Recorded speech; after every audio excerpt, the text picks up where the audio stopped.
The Last Train. Chapter 1. Haru didn't believe in ghost stories. He knew all the schoolyard ones about hands grabbing ankles from under the footbridge, about a woman who smiled too wide in the station mirrors, but they always belonged to someone else.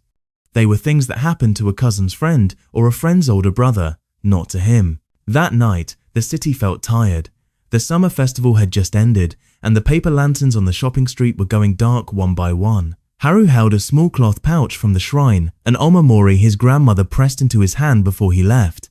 "For safe travel," she said, tucking it into his pocket with a smile that reached the corners of her eyes. He promised to send her a message when he got home. He shouldn't have been out so late, but the local lines were delayed by a signal problem.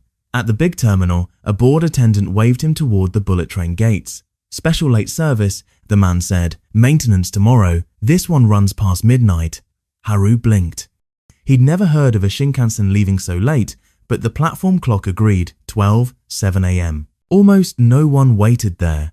The melodic chime that usually sounded cheerful seemed slow and thin in the empty air. An electronic board showed the train stops in glowing white: Shin something, Takado something. There were station names he didn't recognize and one he couldn't read at all because a few segments of the letters were missing, like a smile with teeth knocked out. The sleek white nose of the train slid into the platform without a squeal. Doors opened with a hush. Haru stepped in. The lights were a little dimmer than usual. The carpet looked a little newer, or older, he couldn't tell. He texted his grandmother, on the last one, "Home soon." The message spun and spun, never sending. The doors closed. The train moved. Haru adjusted the omamori in his pocket. He told himself stories were just stories. And then the carriage behind him whispered, very softly, as if breathing out, "Welcome aboard." Chapter 2. Haru found an empty seat by the window and settled into it, laying his backpack carefully across his lap as if it could shield him from the strangeness of being alone at this hour. The car smelled faintly of rain soaked into old steel, the kind that lingers even on dry nights. Somewhere above, hidden speakers hummed softly, carrying the steady white noise of air conditioning through the cabin like distant ocean surf. There were only 4 other passengers in his car. Closest to him, across the aisle, a salaryman in a grey suit sat slumped with his head tilted back and his mouth slightly open, asleep in that rigid, exhausted way that made him seem more mannequin than man.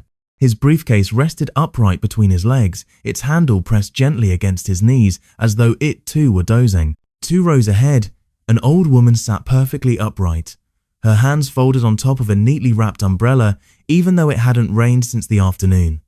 She didn't fidget, didn't check her phone, didn't even blink much.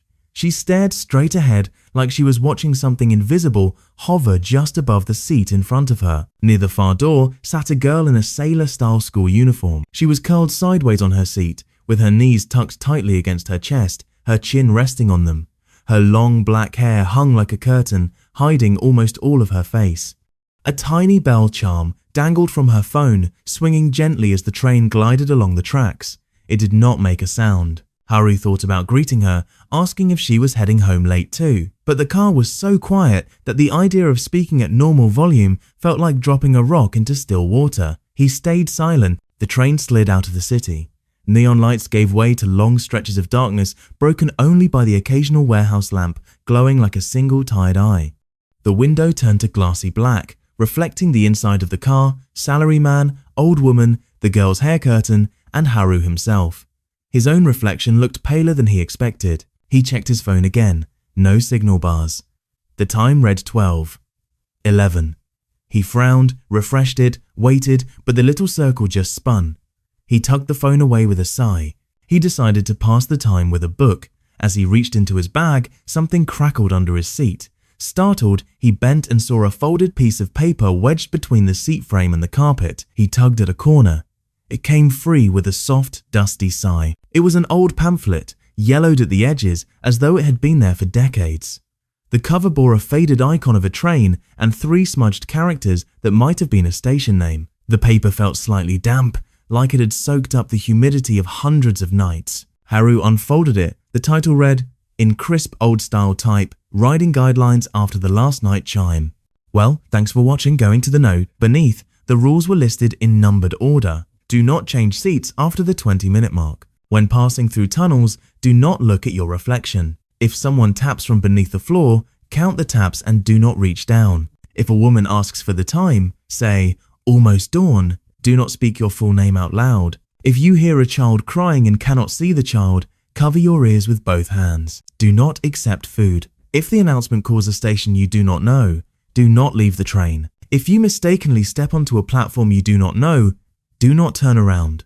Walk forward. Haru blinked at the list. It was absurd. Some kind of prank, probably maybe left behind by bored students or part of a viral marketing campaign.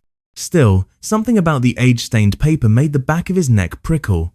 He slipped it onto his armrest and tried to smile, but his mouth felt stiff, like it had forgotten how. Ladies and gentlemen, said the announcement overhead, smooth and oddly soft, this train will make limited stops.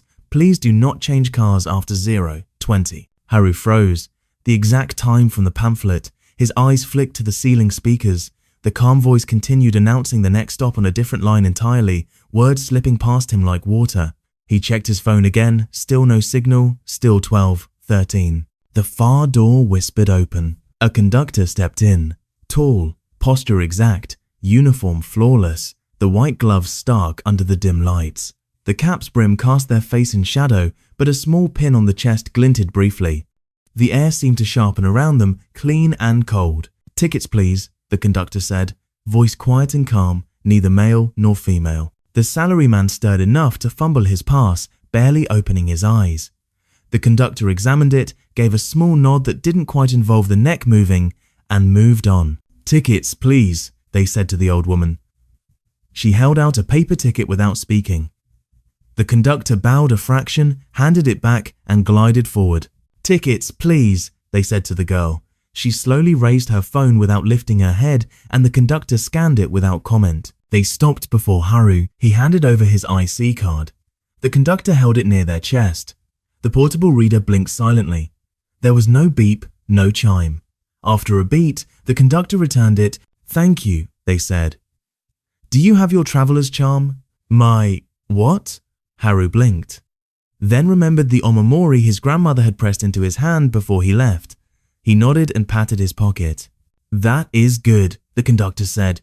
Keep it close. They moved on. The old woman turned her head slightly toward Haru, as if it took great effort. Her eyes were very bright, like the way winter sunlight sharpens old glass. She shifted her umbrella to one hand and made a small beckoning motion with the other.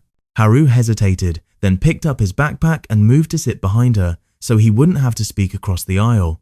First time? She asked softly.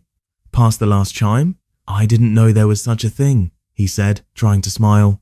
There shouldn't be, she replied, mouth curving strangely. But sometimes, on maintenance nights, a schedule has to bend like bamboo. And then, other things bend with it. Her gaze flicked to the pamphlet on his armrest. Don't look too long when the glass goes black. Some reflections don't know they ended. Her words slid through him like a cold thread. He nodded mutely and went back to his seat, tucking the pamphlet back into his bag. At 12:20 exactly, the car lights dimmed very slightly and then returned to normal. A chime rang overhead. Please be advised, the announcement said, movement between cars is restricted after the 20-minute mark. Thank you for your cooperation. A small red light above the far door glowed to life like a watchful eye. The train entered a tunnel. Outside turned to pure, unbroken black. Haru fixed his gaze on the fabric of the seat in front of him. He could feel his reflection lurking just at the edge of his sight, tempting him to glance and see something off about his own mouth or someone sitting beside him who wasn't there. He counted slowly to 100. The tunnel ended. Stars returned, sharp and countless. He let out a breath he hadn't known he was holding. Tap. Haru froze. The sound came from below his feet. A soft finger against metal. Tap. Tap. Rule 3. Count the taps. Don't reach down. Tap, tap, tap. Tap, tap, tap. Patient. Steady. Haru pressed his hands to his thighs and moved his lips without sound. 1, 2, 3. When he reached 12, the tapping stopped. The old woman's umbrella handle tapped the floor once. Approval. Next stop, the announcement said pleasantly. Hazuki. Haru frowned. He had never heard of Hazuki Station on this line. The display board above the aisle flickered the name. One character had a broken segment, changing shape each time it lit. The old woman inhaled sharply through her teeth. Rule 8. Do not leave the train. The train slowed. The platform outside was narrow and old-fashioned, with wooden beams under a tiled roof. No posters, no vending machines. The signboard with the station name hung crookedly. The platform lights were yellow and sleepy. A woman stood under the signboard with her back turned, long hair falling over a white blouse. She held something wrapped in cloth with both hands. The bundle sagged in the middle like it was heavy. The doors did not open. The train paused.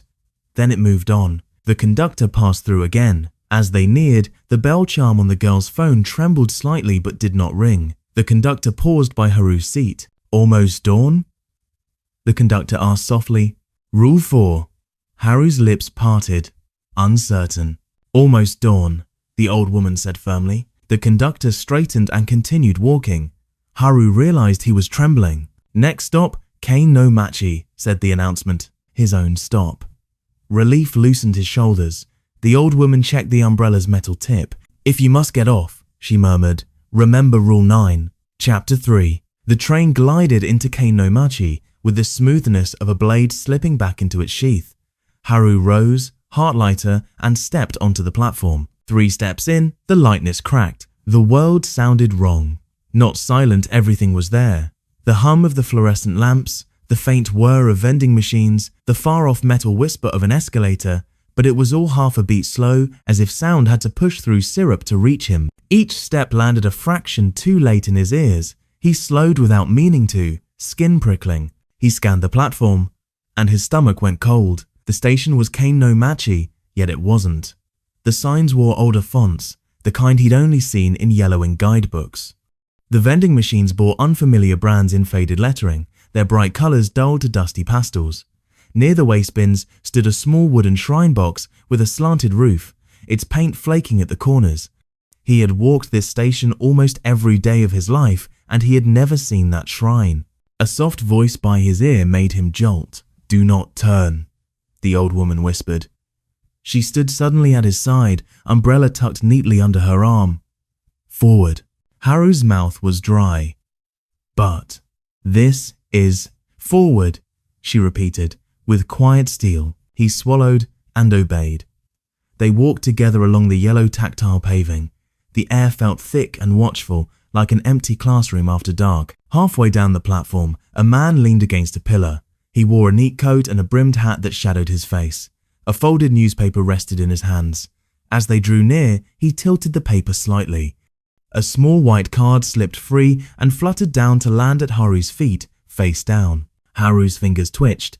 Then he remembered the rules. Do not pick up what does not belong to you. Do not reach down. He kept walking. The man's hidden face followed them, motionless as a photograph. They stopped at the shrine box. Up close, Haru saw thin memorial plaques bolted to the pillar behind it, stamped with dates from eras long before he was born. Showa 42, Heisei 5. On the box's tray lay a cup of water, smooth grey stones, and 5 tiny bells tied with fraying red string. Dust coated them like old snow. A hand-painted label read, "For the safe passage of those who could not arrive." The old woman touched the lowest bell gently with the knuckle of her umbrella. It did not ring. She turned her pale gaze on Haru. "If you have a charm," she murmured, "offer thanks." He hesitated. The omamori in his pocket seemed to weigh twice as much as usual. His grandmother had told him to keep it with him, but the rules had said nothing against offering thanks. Haru closed his eyes, touched the pouch lightly through the fabric, and bowed his head. "Let me go home," he thought. "Let the people who are lost find theirs." Something subtle loosened in the air, like a knot undone by invisible fingers. They moved on. At the base of the stairs stood a young woman holding a cloth-wrapped bundle in both arms. Her face was pale from waiting too long, yet strangely ordinary soft features, tired eyes. Haru's throat tightened. She looked at him. "What time is it?" she asked. "Almost dawn," he replied, before he could think. Her shoulders eased. She stepped aside, silent. Haru and the old woman climbed. Each stair felt slightly rough, as though poured only hours ago.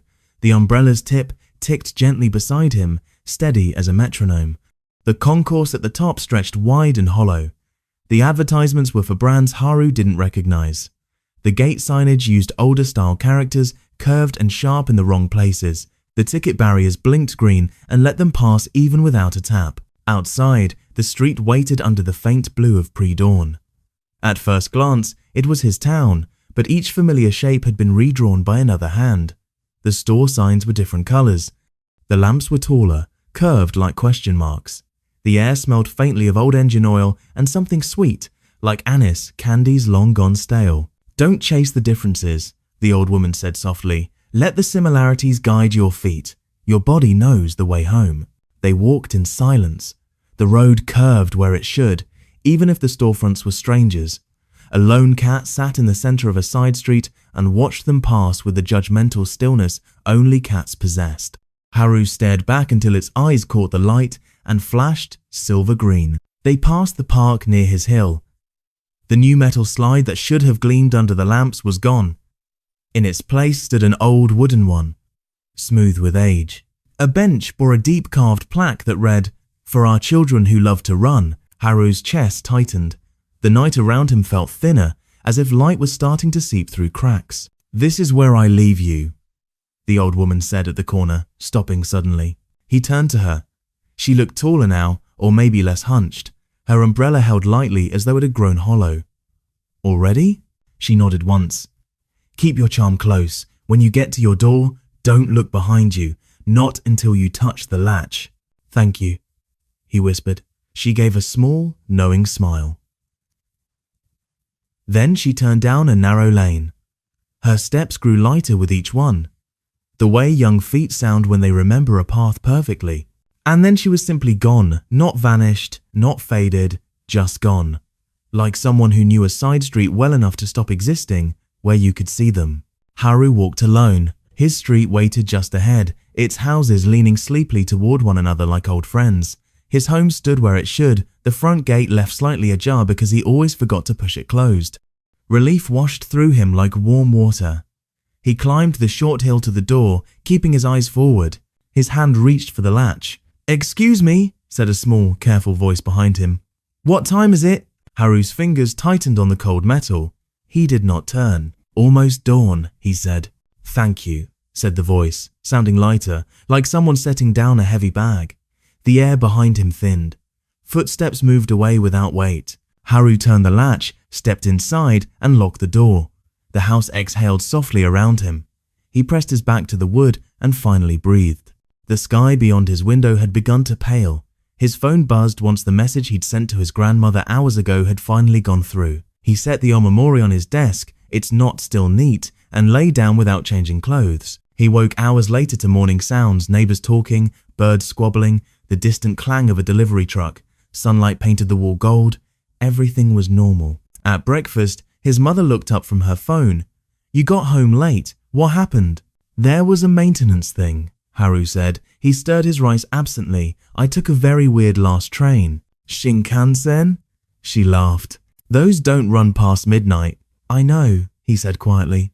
"It was strange." Chapter 4. Weeks later, after visiting his grandmother again, Haru found himself at the terminal late at night. The board showed another maintenance delay, another special departure at 12:07 a.m. He could have waited for morning. Instead, something in him, the part that had learned to count taps and answer, quickly wanted to understand. This time, there were different passengers. A young mother with a sleeping toddler, a student with paint-stained fingers, and a woman with a cloth bundle. Haru knew the rhythm now. The 20-minute mark, the red light, the taps, 13 this time, the tunnel where he kept his eyes down. At the broken name station, the woman with the bundle stepped off. As the doors closed, the bundle shifted, revealing a corner of paper, a ticket. Haru understood suddenly. The conductor appeared. Haru stood, holding out the pamphlet he'd kept. "I think someone is missing their ticket." The conductor took the pamphlet carefully. "You kept the rules. You learned the shape of them. What time is it?" the conductor asked. "Almost dawn," Haru said without hesitation. At the next station, the conductor said, "Ring the bell." The next station had a platform with two faces, one bright, one dim. Near the center stood a shrine box with 5 bells. Haru couldn't reach them from the moving train, but he understood. In his mind, he pulled the string gently. "Thank you for bringing those who ride too long. Thank you for letting those who wait be seen." Light moved through the car. The woman between cars loosened her grip. Her cloth dropped, and a ticket fluttered up, shimmering, passing through the door like fish through water, and was gone. Next stop, Kei no Machi. This time, the platform was right. Modern fonts, familiar posters, no shrine box. At the gate, he turned. The conductor met his eyes, nodded once, and the train moved on. Outside, dawn touched the sky. Haru walked home in air that felt newly washed. At his door, he said to the morning, "Almost dawn." He grew older, but kept one of the pamphlets, not because he planned to ride that late again, but because sometimes you keep a map of places that don't appear on regular maps. He believed in late trains, in broken fonts on signs, in bells that ring without sound, in rules that are kindness promises written by people who rode and wanted those after them to ride safely too. When you take a bullet train past midnight in Japan, you move through thin places between times, where platforms double and announcements remember forgotten names. If you keep your eyes from hungry mirrors, count patiently, answer politely, and carry a small blessing in your pocket, you come home. Sometimes, late at night, when wind runs along rails, he thinks he hears the bells, 5 in a row, each answering the others. Almost dawn.